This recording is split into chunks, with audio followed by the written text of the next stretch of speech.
రాయచోటి పట్టణ ప్రజలకు సాయంత్రం వేళ నూతన సంవత్సర శుభాకాంక్షలు.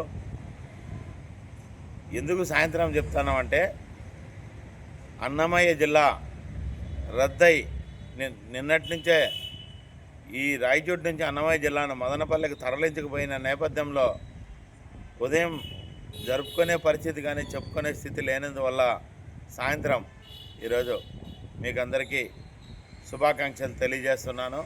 అయితే ఇదే సందర్భంలో ఏదైతే జిల్లా కేంద్రం ఇక్కడ నుంచి మార్చినారో, ప్రభుత్వం ఏదో ఆదుకుంటానో అభివృద్ధి చేస్తానని చెప్పినట్లు దాని కమ్మపత్రికలైన ఈనాడు, ఆంధ్రజ్యోతిల్లో లీకులు, కాకలు, మేకులు వచ్చినాయి.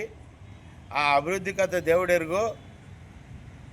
ఏప్రిల్ 4, 2022 నాటికి ముందు రాయచోటి పట్టణంలో ఇళ్ళకు కానీ రిజిస్టర్ వేలేషన్ కానీ ఏదైతే ఉన్నిందో ఆ మేరకు తగ్గించగలిగితే రాయచోటికి ఎలాగో అన్యాయం చేసినారు.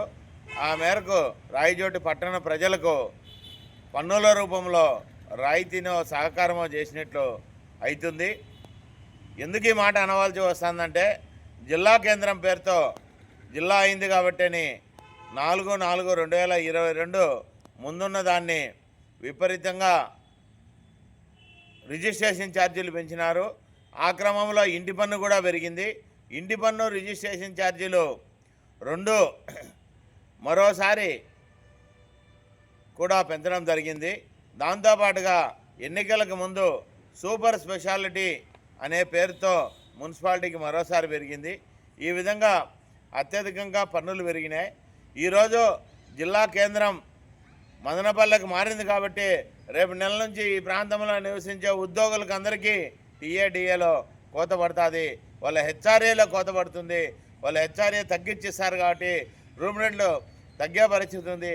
కానీ అదే క్రమంలో ఇక్కడ గత ప్రభుత్వంలో పెంచిన, ఈ ప్రభుత్వంలో కానీ పెంచిన పన్నులను తగ్గించి ప్రజానికాన్ని ఆదుకోవాల్సిన అవసరం ఉంది.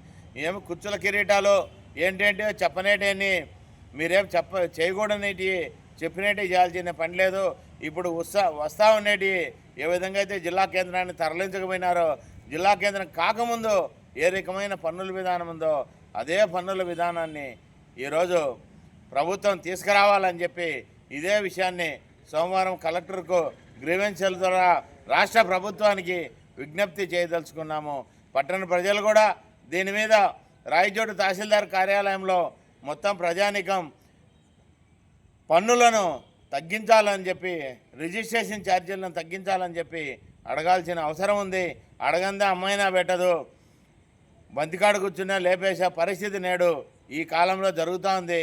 కాబట్టి ఉన్న జిల్లాను మదనపల్లెకు తరలించకపోయిన నేపథ్యంలో ఈ జిల్లాలో ఈ మధ్యకాలంలో పెంచిన మొత్తము పన్నులన్నింటినీ కూడా తగ్గించాలని చెప్పి, తగ్గించి ఆ విధంగా ఈ ప్రాంతానికి సమన్వయం చేయాలని చెప్పి ఈ సందర్భంగా కోరుకుంటూ ఉన్నాము.